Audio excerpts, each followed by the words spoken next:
How's everybody doing? So, the Iran war continues, and Trump's just getting shit on all sides. His own base is crumbling, CNN's having a field day, Democrats are staying quiet. But I wanted to slow down and maybe take a look at things that we might be missing. How could America win by losing? That's the question I had and what I was discussing with the AI today. So I thought I would go through it with you guys because it is important about, how you always have to look at these things through an investment lens. You always have to remember that investing, it's honestly just storytelling. For me, it's just narrative building. Does the narrative make sense? Does the narrative correlate to what's going on in the real world? These are things that kind of I use as my aura investing strategy. Anyway, so let's read.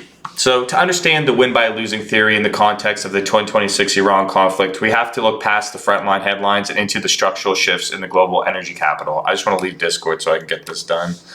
Anyway, from a cynical or realist strategic perspective, a loss in the Middle East, specifically one that results in long-term blockade or instability, can actually trigger a massive transfer of wealth and power back to North America. The Great Energy Divergence. The U.S. wins by losing because a chaotic Middle East creates a permanent price premium that disproportionately benefits the United States while crippling its competitors, China and Europe. U.S. and the global safety valve.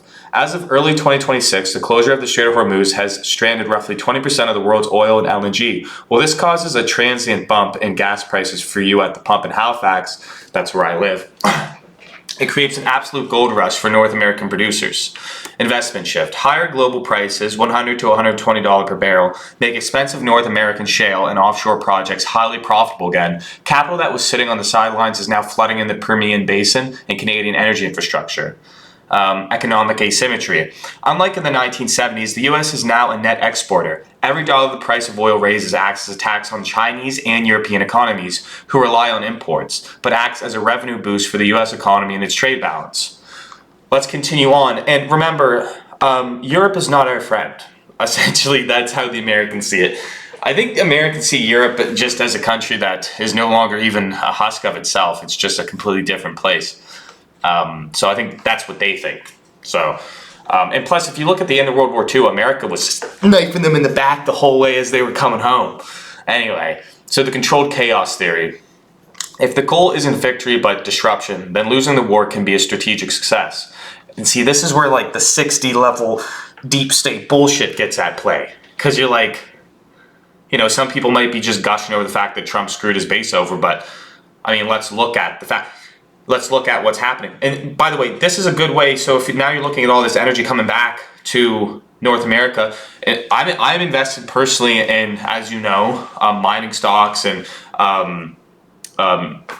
critical minerals and all of that. So this is good. This is good for those stocks, not right now, obviously, in the initial shock, but long term.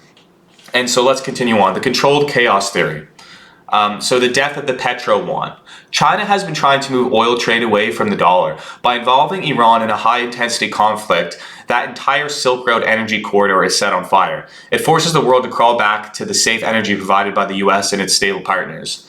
Strategic deindustrialization of rivals. High energy costs are currently forcing European factories to shutter or relocate. Where do they go? Often to the United States or Canada. They ain't coming to Canada, where energy is relatively cheaper or more secure. By losing the stability of the Middle East, the U.S. effectively cannibalizes the industrial base of its allies and rivals alike. So this is the blackmail and incentive angle. I mentioned the idea of being blackmailed into this. The intelligence circles, this is often viewed through the lens of defense burden shifting. So the regional buy-in. By appearing to lose or withdraw, the U.S. forces local powers, Saudi Arabia, UAE, Israel, to stop being free riders on American security.